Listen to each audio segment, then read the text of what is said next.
Ladies and gentlemen, boys and girls, children of all ages, I bring you the greatest hour of your week. We have decided on an hour, right? But it's the Richie and Hazz show. No, we were experimenting. I'm Brent Hazard, joined by Richard Schwartz, Stephen Nixon, and back Randy Wildman Brown, giving you part 2 of episode 3. We're still trying to figure out how to do part 2s. And whether those individual episodes or not. It's the next episode. Look at you counting. Yeah. But anyway, we're back, and we've taken a break, and we're getting back into it. Randy was giving us some great history lesson. If you've not seen Randy's oral history lesson on what happened to Jackson State and his firsthand viewpoint, please go back and watch last week's episode.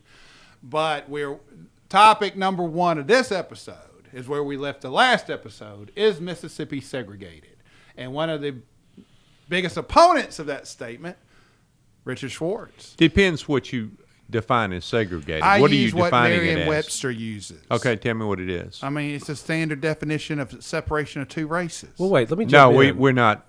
I don't think that's the case at all. Well, I was going to say, I think the question needs to be clear, because where we had left off was, have we accepted segregation That's exactly as a reality? Let's start right now, but Mississippi? let's lay the basis. Is Mississippi segregated? Yes, it's to some extent, yes. Yes. In some extent, In no. some ways, yes. In some ways, no. Yeah. It isn't a yes or no answer. I disagree with that, but how is it? How is what? How are we segregated? Or how are we not? The way we're segregated is that we have predominantly black communities and predominantly white communities, right. But we have a lot of mixed communities in Mississippi. What mixed community are you referring? Most. Let him articulate. Okay, his all right. answer. Well, you don't have to come rescue him every time. Well, I mean, apartment complexes, Belhaven area. I'm trying to think of specific Fondren area. The city of Jackson's majority black. Yeah. The county of Hinds majority black. Yeah. The county of Madison majority white. That's correct. The county of Rankin's majority white. I agree. Okay. Is Madison? Are you sure Madison is majority? I mean, yes. Let's look it up. It's going to be closer. Well, I'll give you an example. I talked about Clinton last show in our public school, and I understand it's a separate school district, so not everybody has those same conditions. But the street that I live on, Brent, in Clinton, Mississippi, which is in Hinds County, there are, let's see, the man on the corner is black. Directly across the street from my house, she's black. Right next door to me is Indians, the Sikhs that have the really long hair. So Indians there. 2 doors down from me is a black family, and they go to school with my kids. They're dear friends of ours. We love them, and I love all my neighbors, of course. But the ones 2 doors down, their youngest son and my oldest son are the same age, and they're like brothers. And then at the end of the street is another Indian family. And so the street I live on in Clinton, Mississippi is half white and half non-white. And there are a lot of communities like that now. Okay, but you would agree. Okay, first of all, back to, according to, and I want to get here, we're using Wikipedia because it's the first thing that comes up. Racial makeup of the county was 60.29% white. In Madison County, 37% black, which is almost like the state. But you would agree with me, Clinton is the exception to the rule. And I'll say all that because my wife, who grew up in the Louisiana Delta, she tells me that Clinton is different. Well, one of the differences in terms of the racial is the college. Integration. Yeah. Any college town where we're talking about Starkville, Oxford, Hattiesburg, you're going to have a higher level of public schools because their professors are going there, their kids are going there. It's easier for the high schools and middle schools to do functions with the universities. So, right. And I'm just not talking about Clinton. It's any city with a university or a college usually has a higher level of academic achievement. And also, I mean, when all your parents are working at schools, that seems to be a goal or an attribute. So, I mean, that's why people try to get universities in our town. And look, I'm a big fan of Clinton. We need to be mimicking Clinton. But one thing you do not, and like I said, you've talked about this publicly before, one of your children goes to private school. That's right. The situation is, is there a big private school in Clinton? No, there's not. It's a tiny school. And in my mind, Yes, now, like I said, use my parents. Were my parents the most liberal people in the world? No. No, they were not. They were Trump support, or my dad died before Trump ran. But my parents were heavily Republican. Mm-hmm. They might have used some slurs or language early on that wouldn't have stood up the test of time, as honest as I can be. But they put me primarily in an all-white school because of education. Now, it was like somewhat what my point. That's exactly my point. And that's what I'm saying is those schools were not created for that. I would disagree on the schools being created for that because what they did not see, and look, and I tell this to everybody, the reality is my city, my hometown, growing up, Greenville was the second most populated, the most affluent. It's where the Delta money was, and it is gone. It is basically dead. And I'll tell you one of the reasons companies would never come there because they did not want to invest in a city that did not have a good public school system. Okay. And did not, because I've talked to some of these leaders and they said, whatever you're paying a private school, we have to pay our employees that. Oh, so they can afford the private school. Correct. Oh. And in two, our workforce is not going to be worth anything. Because if you're public school, comparatively speaking, okay. If we're competing, and we are in 2020, we're competing with the Indianas, the Floridas, the Louisianas, the Texas. And why would I go and just here? Why would I put something in Greenville, Mississippi, where I could put it in Clinton? And I know Clinton's got an A+ school, and I know that level of that's going to be the workforce. Where Greenville was taken over a couple years ago. Or there was some debate whether it was taken over or not. Why would I ever make that investment? And that's where we're missing, in my honest point of view, that small town mentality, it's them, not us. The people who drive a public school system is going to be your top 25%. Now, that could be academic, that could be financial, but those are the ones who are going to call the teachers. Those are going to be the ones like, hey, whoa, my kid's ACT score's low. It's not going to be the bottom half. It's not going to be it's not going to be the poor students. Those are the ones who are striving to do better and keeps teachers accountable. Those are the ones who, Oxford, I know, has a teacher supplement. Does Clinton have a teacher supplement? I don't know. Oxford, I know, has a teacher supplement. That's an extra tax to pay teachers more to get the best teachers there on top of state salary. That's how you get the good football fields. That's how you get the billboards, is the alumni. And, we just don't live in that world. And in my mind, and instead of talking about Jackson, I could be talking about Greenville. If all the white kids stayed out the academies, you would have one good public school system there. It would have been either TL or it would have been Riverside. But all the money went to the academies, but also what hurt the Delta, you didn't get any investment there. Now, back then it was $2,000 a kid, but this was the 80s. So, just using inflation, that was the equivalent. Right now in Jackson, Mississippi, it's $10,000 average to go to prep, Jackson Academy, MRA, and it's $25,000 to go to St. Andrews. Outrageous. That money's not going to retirement. That money's not going into the community, so to speak. That money's not being invested. And more importantly, you only know what you know. And I'm using my own self. I was light years ahead of students at Ole Miss. I made a 30 on the ACT. I wrote a couple papers in comp. And when I went there, some teachers would tell me, don't come back. And I'm like, what happened? They're like, there's nothing I can teach you. You got an A after one paper. And then I realized when I took the LSAT, I didn't make the equivalent of a 30. What I realized then is when and Richie and I deal with some lawyers from Harvard and Yale, and you just realize when they're in New York and they're from D.C., they're not smarter. No. They're just used to doing 50-page briefs on everything. They're just used to a harder, all the textbooks are the same. That's right. But at Ole Miss, everybody's at the football game. At Harvard, everybody's at the library.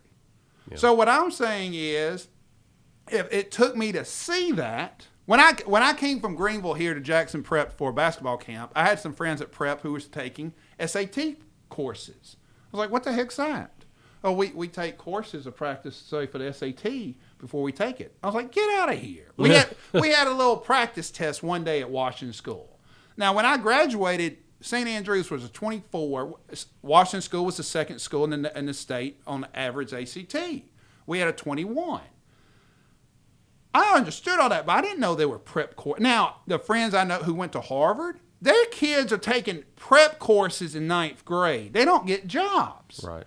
And what I'm saying is, until you see it, and until we realize being the biggest lawyer in Jackson or the biggest lawyer in Greenwood or the biggest lawyer wherever, and we start all competing with, one of my biggest complaints I have to him all the time is we're trying to do some cutting edge litigation, whether it's antitrust, whether it's this or that. People around here judges don't want to hear it. Right. You know, and I've had judges tell me, what is this? And you're sitting there like, it's literally exactly what they're doing in Birmingham. Right. It's literally what they're doing in New York. Can we try to adopt some of it? And that way you get away from that Delta backwoods. But no, in my mind, the black people have gotten accustomed to being over here. Now, that could be black churches, black schools, predominantly black counties. But hey, we're going to run things. You don't know how many arguments I've had with people in the Democratic Party. Our Democratic Party's crap. It just is. We had a truck driver run for governor 2 terms ago. Yep. And until we have people complaining, saying we got to do better, even if they don't come from anywhere else, if a truck driver is the greatest the Democratic Party can do, then the Democratic Party is never going to win a statewide election again.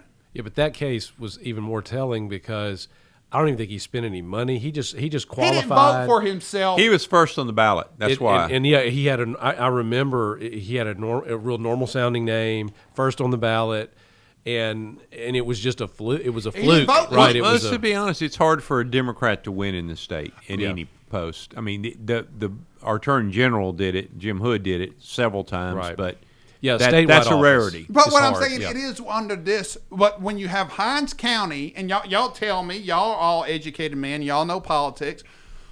I've had debates with the Hinds County Democratic leaders, and as long as they're controlling Hinds County, they're good. They don't want to have a statewide plan. They're not trying to put teachers' salary first. They're not trying to put health care. They're more worried about taking care of their own.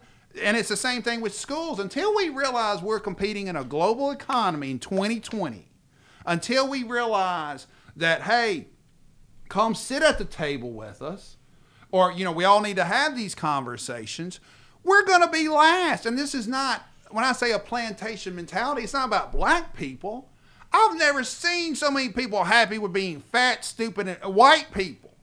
And they're just like, well, that's the best I can do. Duh. And I mean, I was raised different. Now, some of that's because my family was in transportation. Some of that's because, you know, we were always in St. Louis and New Orleans. But when you have that mentality, like, that's the best we can do. I mean, here, Randy, I'm dominating everything. Randy? Yes, you are. And I don't even know I want to hear what Wildman I have no idea what point you're trying to make. No, the point is, until we acknowledge where we are, I don't care. Fine. If y'all want to disagree, we're segregated. We're last. We're last in almost every poll, and there's no anger for being last. No one is sitting here saying, because the Republicans have been running this state since 2002, since Haley took over. And I would tell you that we ain't jumped to the front of a line on any damn thing. And to be quite honest, I'll give them somewhat of a pass. To me, an elected official is an idiot we elect. So it doesn't matter. It's us. True. And until we get to a point, because I used to laugh all the time. I'd be doing these $100 million cases or $50 million cases. And I used to get so mad because I'd be in my building like I'm the only one working here. And I would call New York at 9 p.m. And the guys I was working with from New York were still in their office at 10, like, why are you bothering me? And I was just like, I want to know I'm the only one not in the boat. And I mean, there's a good associate of Richie and I who's watching this show talking about I need more work balance.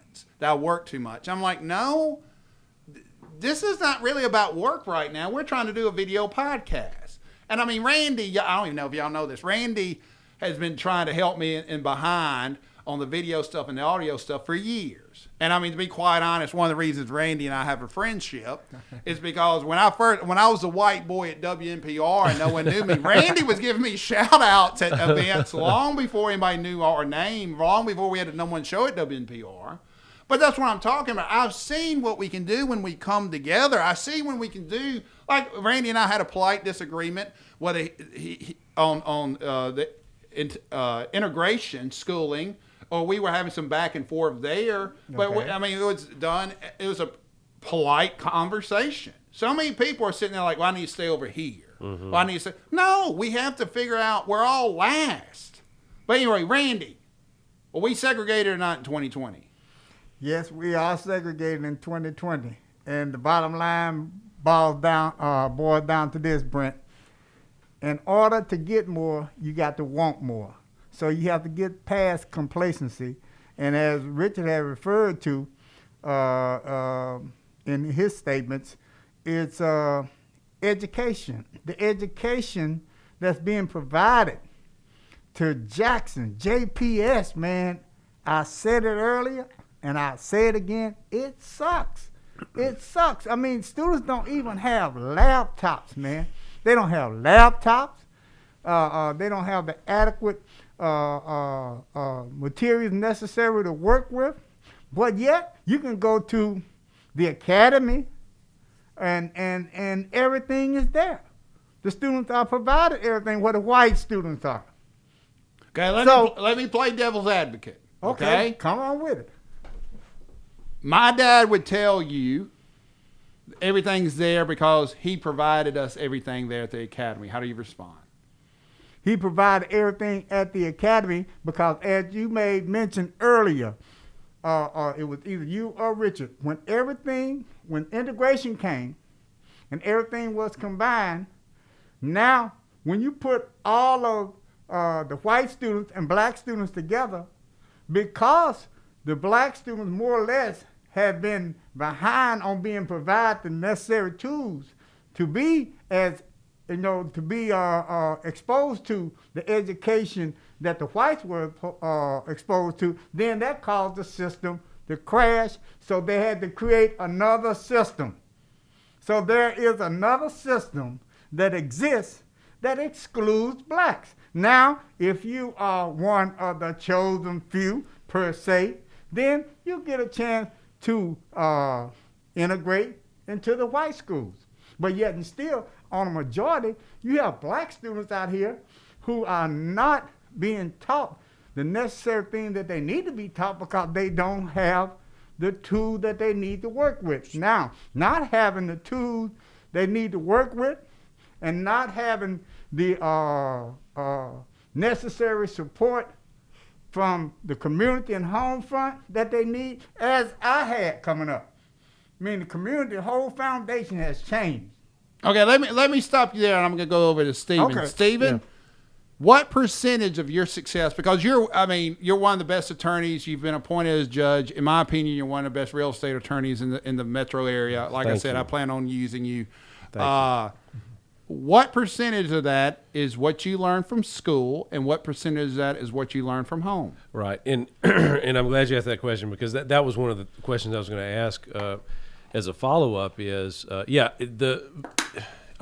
obviously the school was very important, and I had great teachers, but more than anything else, I attribute my success.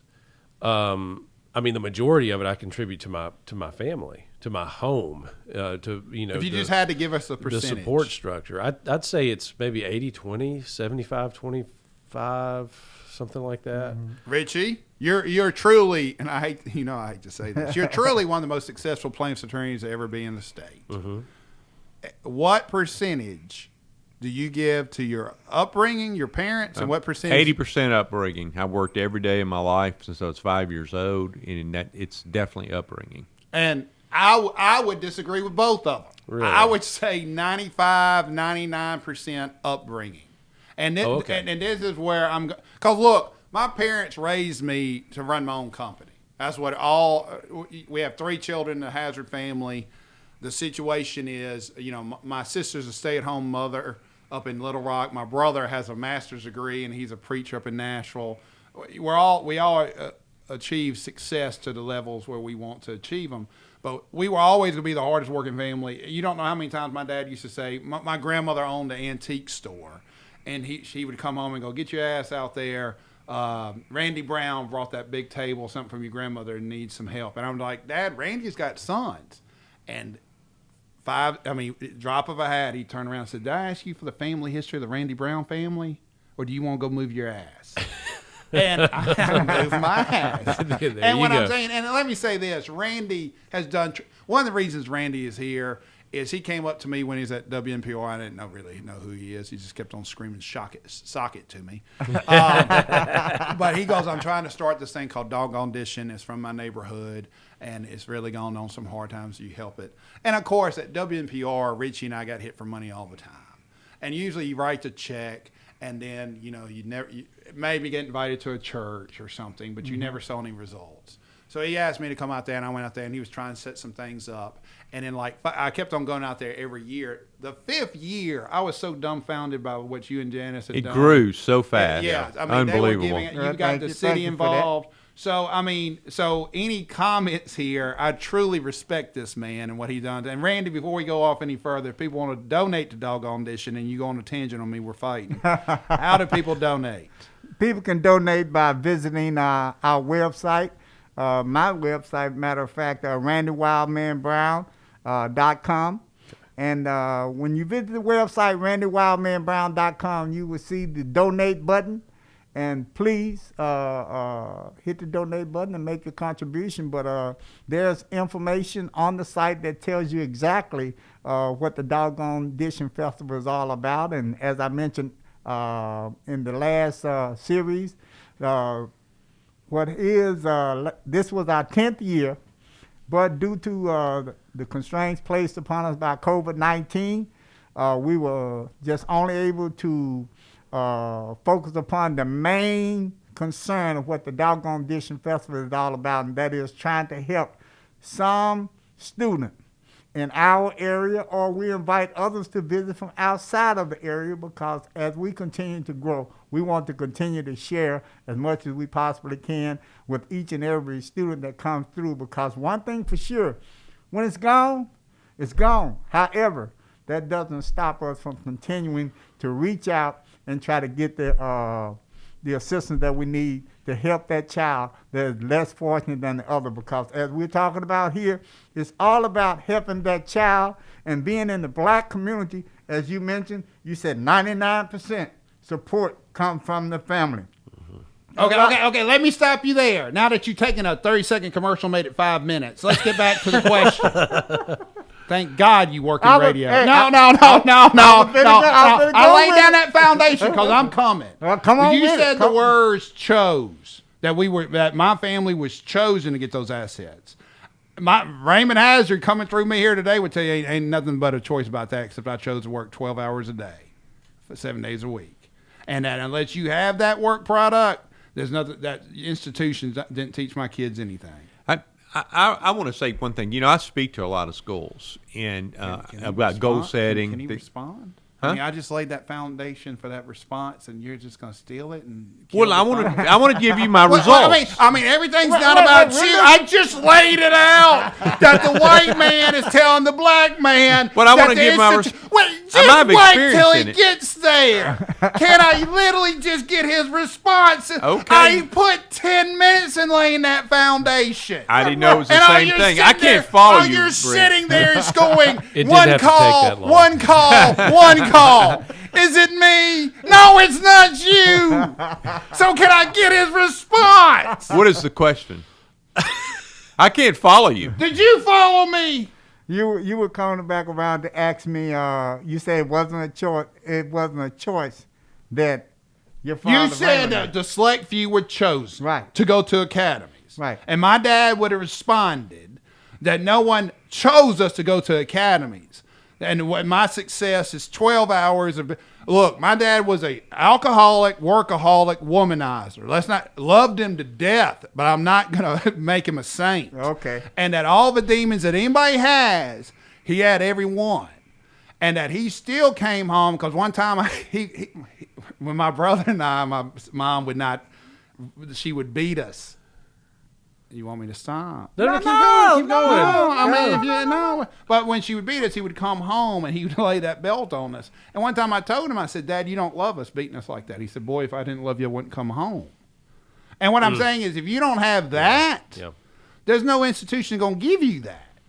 I agree with you. Okay, then tell me how we can be equal, but still recognize that there's only so much the state, the county, or the city can do for a family. Because go ahead. The way we can be equal, Brent, is that as the old saying goes, and we are taught this, my wife and I, and practically coming up during the era that I come up in, every household, this was a saying that the black parent passed on to their children. And regardless of the hard times that they were having and the changes that they had to go through to provide for their families, they have a saying that says, charity begins at home, then spreads abroad, which reflects upon exactly what you're talking about. Because if there's no concerns at home, then the child going to stray away, because all children seek attention. They seek attention. So if they're not getting their attention at home, then they're going to seek that attention elsewhere, whether it's gangs or pedophiles or whatever they encounter, because they don't know. They don't know, so they're exposed to all these potentially negative influences that they're confronted with because they don't get it at home. So it has to start somewhere, and even as you mentioned, with the adverse character issues that your father had, he did the one thing. He did the one thing that I'm focused upon. He gave the charity at home, which allowed you the ability to spread it abroad. So in each instance, I would say that black families have to begin focusing on what we were taught by our elders. Go back to the roots. Charity begins at home and then spread it abroad. Has that disappeared from the black community? It has. Why, or when did you notice it and why? I noticed this happening, I would say I noticed it happen. I'm trying to see how far back. I would say maybe in the coming out of the 70s on up to date, and it has slowly eroded away. It slowly eroded away, and because black people, and this is my opinion. You weren't elected leader. Yeah, I wasn't elected leader. This is Randy Wildman Brown's opinion. This is Randy Wildman Brown's opinion. I wasn't elected leader. I'm not trying to be the leader as such. Go ahead. I don't want that title. Nevertheless, what I'm saying is charity needs to start at home. We have gotten away from that. And because we have gotten away from that, because we have become, what's the word, Richard? Complacent. Complacent to the fact that because we have, with the upcoming of technology and being satisfied with just, well, I got enough now, I don't need no more. You know, we are not to give in to that particular character, because that's the character that's hurting us. That's the character that's hurting us. Now let's see what. Go ahead, Richie. Okay, I think everything you're saying is correct, except I think it's tied more to economics than anything else. I would agree. And it's all economics. And for instance, my neighbors. Well, you can't say it's all economics. Just let me tell you what I'm saying. Okay. My neighbors were black. Their kids went to Harvard. They were smart as all get out. They made money, and they were able to send them to the schools that they want to send them to. Unfortunately, economics handicaps people. When I go speak to schools, like I went through a school, I won't name the school, They had metal detectors. They check your pack and everything. And I was in that class specifically talking about the First Amendment rights, about video games and rap music and does that increase crime. And they were smart as a whip. These kids were smart. And the thing I thought to myself, it's a shame because they don't have an opportunity. They don't have the opportunity that they should have. They're smart as a whip, but their economic ability to move up is difficult.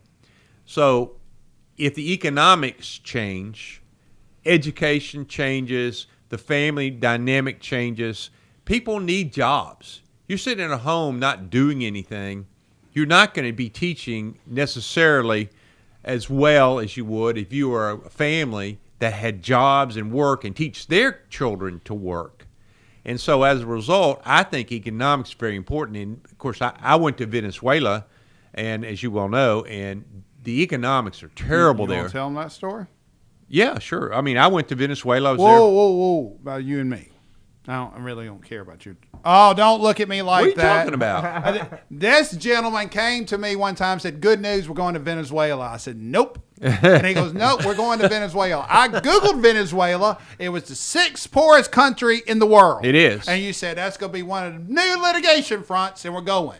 And I said, I'm not going, but if I do go, I need $50,000 for Blackwater. I literally said this, and I need $50,000 for the Jenkins boys because the mercenaries were going to turn on me in Venezuela. He laughed like you two did it. And who got executed the week or after you left? No, it was before. The week before you went there. Yeah, Who got Miss, executed? Miss Universe. Miss Universe of Venezuela. They pulled up Venezuela. They pulled her over because she wouldn't pay a ransom or something. No. She had a new car, and that's a no-no in anywhere in Venezuela. And so they blocked the road and killed them, her and her boyfriend or husband. On and the took interstate. The car. Yeah, well, it wasn't on the interstate. I actually drove. It is a public road. And I actually rode on that road. And I told this idiot, there's no way in hell that this redneck is going to Venezuela. Well, but it proves my point. Oh, and tell me what you said when you got back. What did I say when I got back? That was the biggest mistake I've ever made in my life. And No, I may have told you that it was a scary experience. okay, the scary. It was a very scary experience because they had Cuban soldiers everywhere. But what I'm telling you is that they have nothing, no education, no money. They don't even have food. Yeah. They're starving, and as a result, they do anything to survive. Crime, whatever it may be, because there's no jobs. And if you found the job, if you got lucky and found a job, your pay is usually $50 a month. Okay. So my whole point is that going back to the beginning, is that economics plays a role, and the reason it does is because a black family who has a job with good income will teach their children differently than someone who has no hope of any job and nothing that was good for them. They may have lost hope, and as a result, they may teach a different thing to their kids. I agree there. Stephen, you have Hype Clinton, which is one of the model school districts of Mississippi. How do we, as white males, recognize systematic racism, but also recognize the contribution and commitment that Clinton's parents have made to that school? How would we recognize that in a fair system in 2020, in your opinion? Yeah, well, so you have to start with just, I mean, the plain realities that we can see, like we talked about earlier, and that is that there is a measure of segregation in Mississippi that's just, it's visible. You know, you can, now we're not unique in that regard. No. But I mean, you drive through certain areas, you drive through parts of town, you drive through communities, and there's a certain even visibility. But that's to economics. this. But that's what I was That's going to come back to. economics. Yeah. It's largely, I don't think it's because we as Mississippians have just said, oh well, that's the way it is, and it's never going to change. Like we've accepted it's you know Okay, let me stop you there. Okay, Alabama. Now, I would say one topic we've not talked about is I would say we're so backwoods because of agricultural community. Because the problem, you look at me. I don't agree with you. Okay. There's plenty of states that have agricultural as one of their major, and they have a great education New York system. State has lots of agriculture, Yeah, for you example. can't- But they also say that. have New York. Oh wait, I can say anything I want, but two. What I'm saying is, one of the things about New York State, yes, whatever New York State has, but they have the biggest city in the world, or one of the biggest cities in Right. the world. And what I'm saying is, when you have Iowa comes top of my Wisconsin. mind, but they did not have a slave history. And what I'm saying is, when you throw in the history of slaves here, and for those who do not know, you can Google this. Mississippi, before the emancipation of African Americans, was the top 6. We were 6 richest states in the country. Oh, yeah. And then when they freed the slaves, all the people lost their wealth. Well, you got to remember, slaves had a value at that time. That's what I'm saying. Yes. Okay, And so I'm not justifying any act of slavery, but what I'm saying is we had invested so much on cheap human labor, free human labor, that one, that kept us from being innovative in the agricultural field. 2, farmers inherit their property. I'm from the Delta, and I know a lot of farmers. You never see someone say, man, I got $100 million, I'm going to go buy a farm. It's inherited. Now you throw in subsidies, which is welfare. Now you get. I've met some 3rd-generation farmers that are dumb as dirt, but the government's always going to bail them out. If that's our main asset historically through Mississippi, then you're not going to have a chance for the worker or the middle class to take those assets. Because those assets aren't being developed to houses. Those assets aren't being developed into land. Into property, commercial property. Those assets are not being developed. Without that development, that's where you get technology. That's where you get innovation. So as long as I can go out there and burn my crops and get my insurance, or whatever reason, the government's not going to let me fail, that lack of failure keeps us from growing. How do you respond?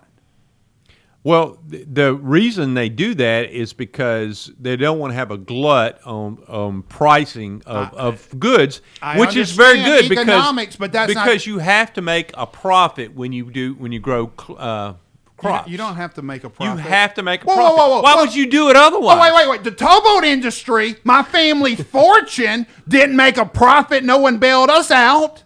That's not the same. That We're totally talking is the about same. a basic necessity Okay, of you're food. telling me that every farmer in 2020 went bankrupt, that we would starve in America with Amazon, Walmart, and Target existing today. But where do they get Yes. where does Where are we Target gonna get the their food? But what I'm saying is, farmers. first of all, exactly. But what I'm saying is, are you telling me big corporation wouldn't have gone in and buy these farmers out if they had to? Because before all this happened, Kroger didn't sell half the stuff. I went to Kroger the other day. They got Kroger toilet paper everywhere.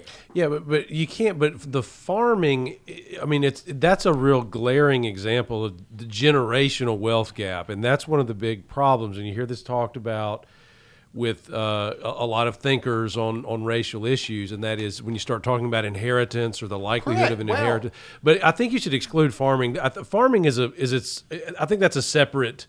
Own sort of a set of circumstances from the rest of the economy. But you can't sit here while we're last and say we're just going to give a pass on these people. Well, you're not. Yeah, but the you have farmers- to understand that if I do if everybody understand. grows I grew up in the crops, Delta. no one will grow crops. And what I'm saying is, they're not even in a competitive market.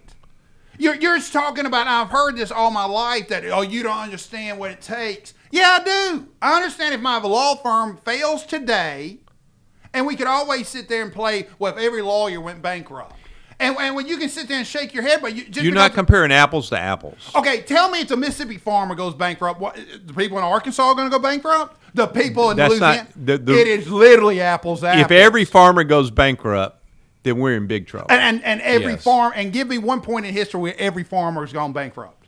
One point in history. Well, let's listen to me. If we overproduce a crop, that crop will drop to a value so low, no farmer can grow that crop. Richie, you're talking to someone whose family was in the agricultural business, that we moved wheat, cotton, and soybean.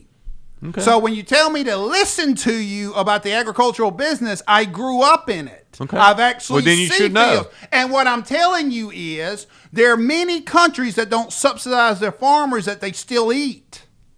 And what I'm telling you is, if we're last, And we've got to do something different than take the status quo. So you're saying that all farmers have to grow crops? No, I'm saying all farmers should live in the free market like everybody else. Yeah, And I don't know. I Would disagree improve with the that. situation. I don't think that's if a you reality. eliminated farm Tell subsidies. tell me But- how. Wait, stop. Tell me how that would not to change the situation. There would have to be one farmer. You would actually have to be graded, and you would not be a wealth that's inherited. So what's going to happen then is then all of the farming is going to start to be centralized and concentrated with even a smaller number of farmers, because the ones who were successful, and then you'll end up with two guys who own all the farming operations in the whole state, And that would not be an improvement. That's what's going on with our cable. That's what's going on with telecommunications. That's what's going on with Amazon. That's what's going on with Apple. That's socialism. I'm just saying. Tell me that what you just described is different than Google.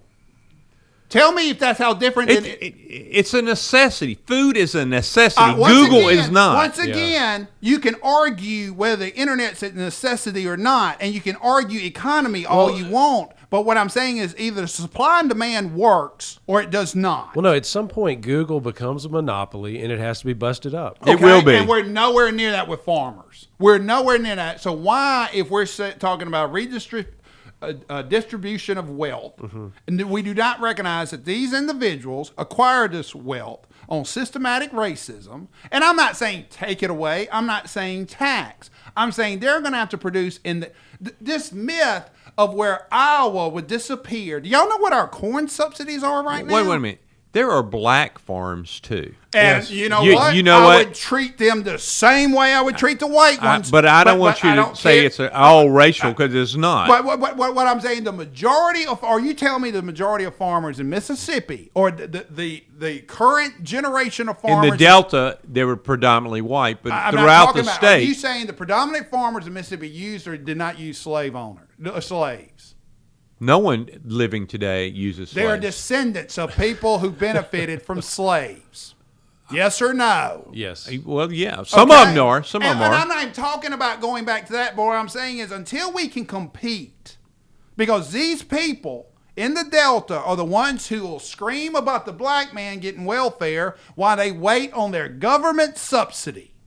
Oh, no, I'll grant you that. That's a different story. The It farmers- literally is not. Either Farmers you have to are compete. highly in- No, I subsidized disagree. with tax dollars. That's true. They are highly subsidized. But I think we're talking about too. We're getting into areas that aren't exactly. You know, the question was about the public school systems and their effectiveness and integration that we need in Mississippi, so that the biggest The thing, and I agree question with I Richie. specifically asked you was, how do we change? We're Right. off that topic. How do we change where we recognize the African American has been systematically discriminated Right. against? How do you do both? But also recognize that there's a work component or an investment or a sacrifice that gives up a good public school. Right, and I don't think that those two things are mutually exclusive. You know, what you do is, like, for one, one of the things is we don't punish success, for example. I mean, that's one of the things that we have a strange way of doing, is that the more successful you are, it's like you get punished when you're more successful, because you have to pay more in taxes, you're more susceptible to lawsuits, you're more susceptible to all this stuff. You sort of get punished for economic success in a lot of ways. But where it has to start is with the recognition that these things are cooperative. Individual effort and personal responsibility matters. It absolutely does. It has to. But talking about subsidies and other things like that, those are choices made on high that are then mandated down. And sometimes that will prohibit individual effort from bearing fruit.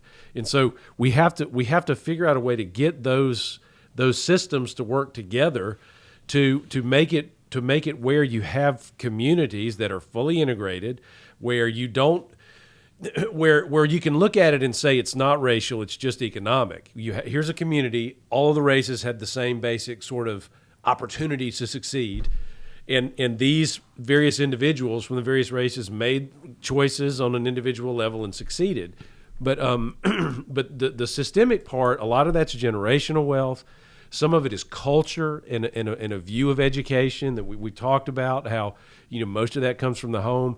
The problem is that there's no just quick fix. You can't fix a cultural problem or a problem that tends to that is starting to. I don't know if it Okay, pervades, well, let me ask you a question. If everyone that you're talking about all of a sudden got a high-paying job, would that not fix most of the problems? I think so. I do too. Okay, that's not realistic. If everybody, you got the can't cure just for give them cancer- jobs. But, No, but it's really but economic. not Yes. That's my realistic. whole But point. that's not I think so, realistic, too. though. What you're Why is talking it not about? realistic? Then snap your fingers and give everybody a high-paying No, job. what you need to do is you need to get business in. What I'm saying is you need to get business in Mississippi. Get people hired. Things will change. Things will change. Okay, so I think you also have to recognize that it takes time. Okay, Well, I'm not saying you can do it in a snap of the We fingers. didn't get here overnight. It's not going to get fixed, or in one presidential 400 term. years of systematic racism will take 400 It's gonna take a years while to get out fix. of. That's right. But now that you've laid that wonderful foundation, you're commissioner of public education. What do you do Well, today? And well, I don't want buzzwords because I'm going to bust you if you keep on saying, well, we have to look at this. I want a plan that you would implement Yeah, that was today. a little. Yeah, what I said was a little vague. Well, for one thing, is schools need to be fully integrated so that you have white families and black families who are both invested in the quality of the education in those schools. So they tried the busing thing back in the 70s to do that, but. Is it a city, a municipality, or county responsibility for funding of schools, or would you have the state fund everyone equally? No, I still think local funding is appropriate. Now, it can maybe be subsidized in some cases by the state to cure disparities, but I think it should start at the local level. Ask me. Randy, Ask me. I'll get to you. Well, ask Randy, me. Randy, we ain't talked to the black person in a while. Randy, would Yeah, he's you been have really quiet. state, Yeah, I'll be. Yeah. I'm listening. would you have state or the same stat? Would you have the state fund everybody equally for high school or middle school or elementary, or would you have local funding like it is now, property taxes? In my opinion, I think that the state should be the one that fund everyone equally. Now, if that's done, where you can have basically equitable opportunity for everyone across the board, I got the same tools to work with that you have. Now, not only the state funding the schools, but as Richard mentioned, we got to have some jobs for these parents at the house. Mm-hmm. We got to have some kind. Okay. I'll make you head of Amazon. Okay, you're head of Amazon. Are you investing here in Jackson? You investing in? They already have. Stop. No, they have not. They're building a warehouse. In Madison. Okay. In Madison. That's Okay. not Jackson. There's still people going to be hired. Fine. Since you won't get in this, you're worth $1 billion. You're going to put it in Dallas. You're going to put the next headquarters of Amazon. You're going to put it in Dallas, New York, California, or Jackson, I'd put it Mississippi. in Mississippi because labor is cheaper. You would lose and people your ass. need jobs. You would lose your But ass. ask And you would me- get sued by your shareholders. Okay. Well, let me ask you a question. If I were head of the schools of education, first thing I would do is sue the legislature because there is a law in place. Imagine you would sue. There is a law in place The that they have to equally fund the And schools. you're talking about Musgrove's law that he passed and his formula. They have Musgrove to do sued, it, and they're not doing it. And Musgrove lost. The Supreme Court ruled that was open for interpretation, and that was not a mandatory provision. These suits It have been says filed. must. And the Supreme Court. That's just a political body Well- that I would go further up. Well, last time I checked, they're in the Constitution, and I'd bring it in a 1983 action and go to federal court. you don't have federal standing. I disagree. Okay. I Why disagree. not? Because there's no due process violation because the Supreme Court has already answered the question. An interpretation of Mississippi statute is not a federal right. Just because you disagree with the federal, the due process comes into whether they gave you hearing to argue and whether they gave you due process to complain about the interpretation. No, of statute. it'd be some type of 1983 action. I where, just explained why there was no federal but due that due was process. not a 1983 or equal, ruling. or I equal, understand that. equal protection. Ronnie you know. Musgrove sued. Now, actually, there is an He equal, sued in state court. Yes, and he I'd go to lost. federal court. And there's no way Ronnie Musgrove should have been bringing those cases because he's the governor who signed the bill, and he was supposed to be a fact witness, but everybody skips that. But no, but what I'm saying is not in 1983 because they gave you due process. You just don't like the answer. And what they ruled is the Supreme Court ruled that must. What we're talking about is the mandatory requirement. There was a formula that every year it gets funded, and the Supreme Court ruled that mandatory must does not always mean must. And you also need to say what's a 1983 action. A 1983 Nobody knows right what that is either. Is civil rights when people are violating your civil rights. It's my first argument. 90% of the cases I argue is. I'll give you a perfect example. You don't get to complain about the third strike being high or low. Okay, if the umpire calls a third strike, you're just out. You get to complain, Your Honor, I got called out with 2 strikes, and now that's a due process violation. But what you're arguing about is you just don't like their interpretation. They're not going to go, the federal courts are never going to go back in and say the state Supreme Court misinterpreted a statute. They're just never going to do that. There's no history of that precedent.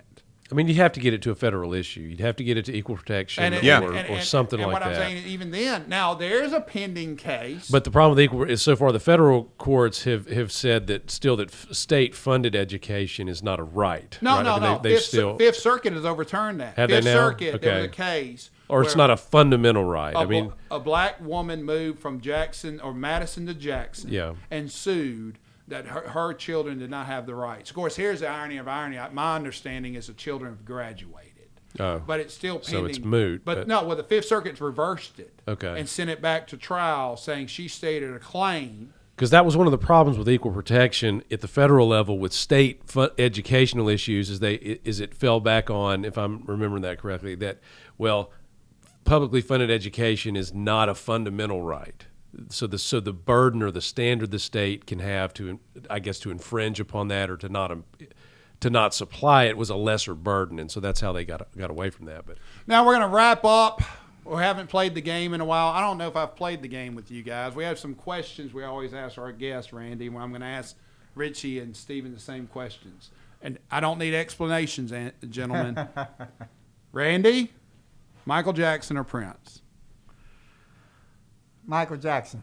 Richie, No question, Michael Jackson. Michael Jackson, and not because I think he's that much better, but I'm that's sorry, is me. this an explanation? Oh wait, you said no explanation. I'm sorry. No, MJ, that's okay. MJ. Go ahead and tell us why Well- my assistant keeps on kicking things. Well, over there. I was just going to say because I mean, Prince was more grown up, right? I mean, he was a true music. He was More he was a sexual. virtuoso. As a child, I grew up on Michael Jackson. Now, I mean, You I grew up loved with it, Prince? and we listened to some Prince, but no, Prince was more grown up, and so my childhood was all MJ, and so that's why I say Michael Jackson. I'm probably going to have to say Prince. But anyway. Just to be different. I've changed. When I say red Kool-Aid, what flavor? Red Kool-Aid. Red Kool-Aid. If I said Mama got some red Kool-Aid in the refrigerator with Mama Hazard kept red Kool-Aid all the time on the counter, what flavor? Fruit punch. What flavor? Raspberry. What flavor? Cherry. Cherry is the correct answer. Oh, come on. No. Again, what do I win? What do I win? Fruit punch is not strawberry. Usually in the hood, it comes down to strawberry or fruit punch. Fruit punch. And then the affluent from our years on the radio. Cherry. Best TV show. Best TV show. Best TV show of all time. Go. I don't want to. Best TV show. Star Trek, the Best- original. Best TV show. Person of interest.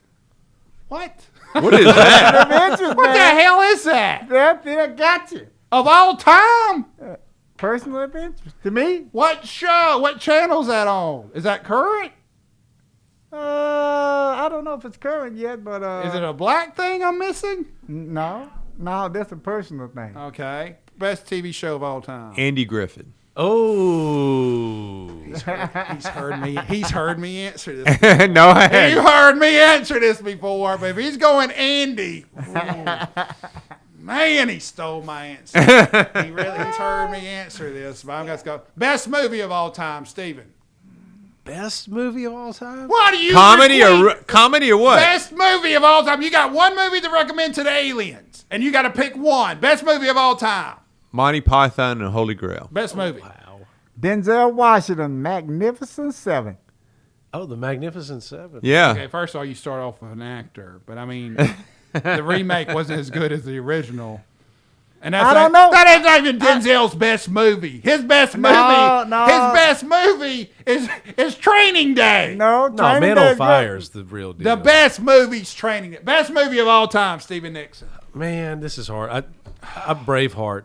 Shawshank Redemption's the correct answer. Dude, that was my number 2. Shawshank Look, I Redemption's wrote it amazing. down right here. I love the Shawshank Redemption. You got to see one person. Hey, Assistant Roots was a TV show, It was like a mini series. which is on ABC. God. One meal to go before you die. What is it? One meal? One meal. You mean my last meal when my One meal. Yes, last meal. Favorite last meal? Mine would be a tuna melt and a Oh strawberry my malt God, that's so wrong. from Swenson's. Swenson's not here anymore. Well, that's what I would be. I love Hey, that's Swenson. even a better reason.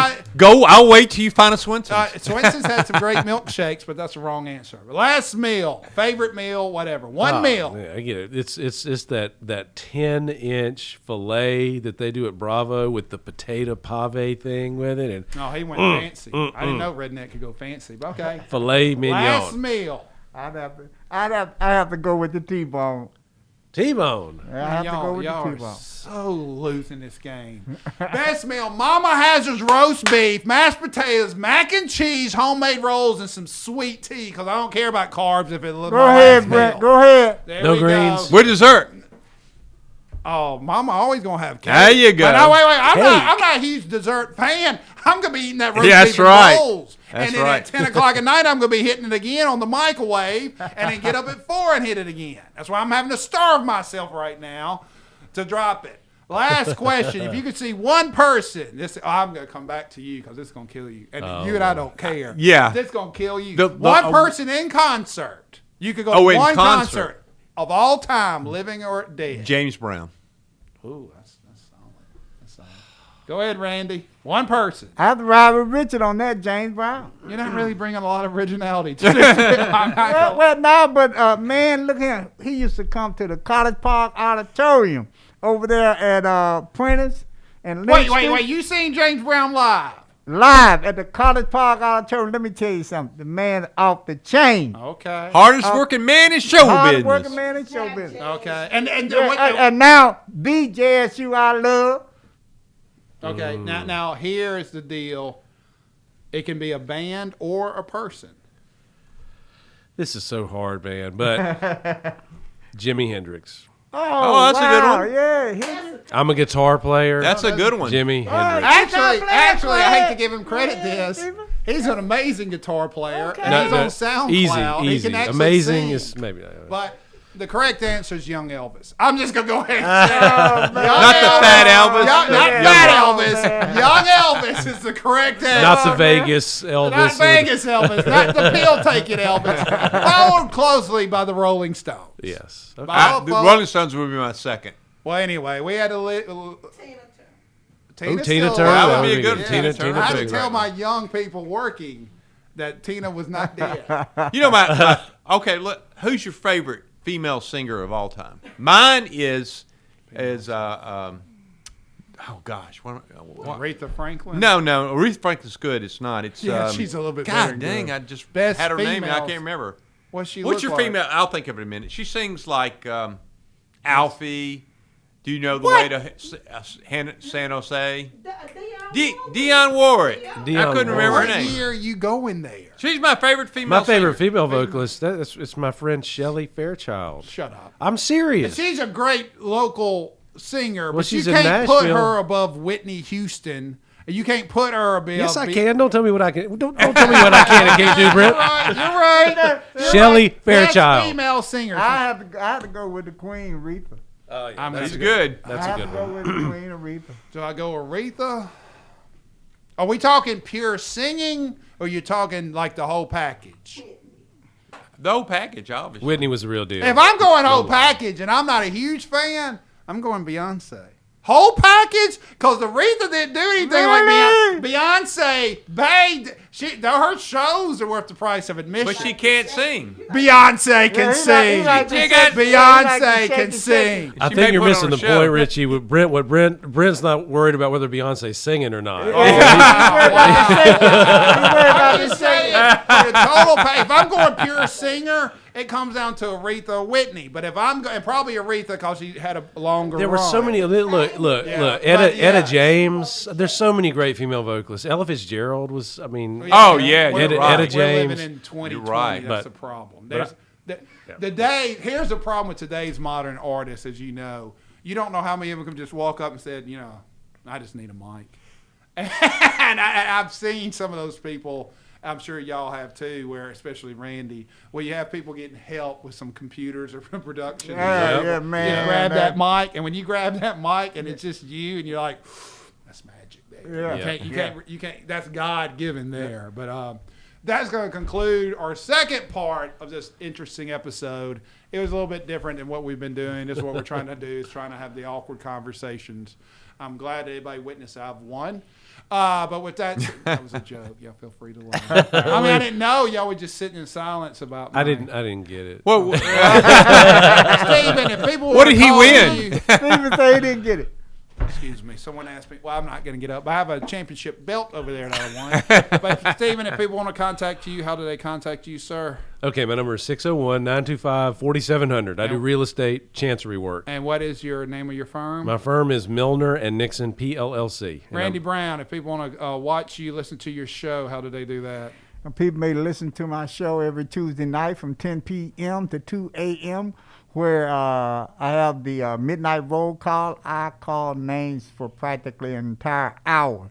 That's on WMPR, 90.1 FM, also on the World Wide Web at www.WMPR901fm.com. Or please, again, I ask that you donate to the Doggone Dishing Festival. It's a 501c3 program that my wife, Janice, and I, we are the sponsors of this event. And you can make a donation by visiting www.randywildmanbrown.com. Make your donation, please. Thank you. Seriously? Seriously. you going to charge her for Whoa, that? no. That's what I'm not talking about.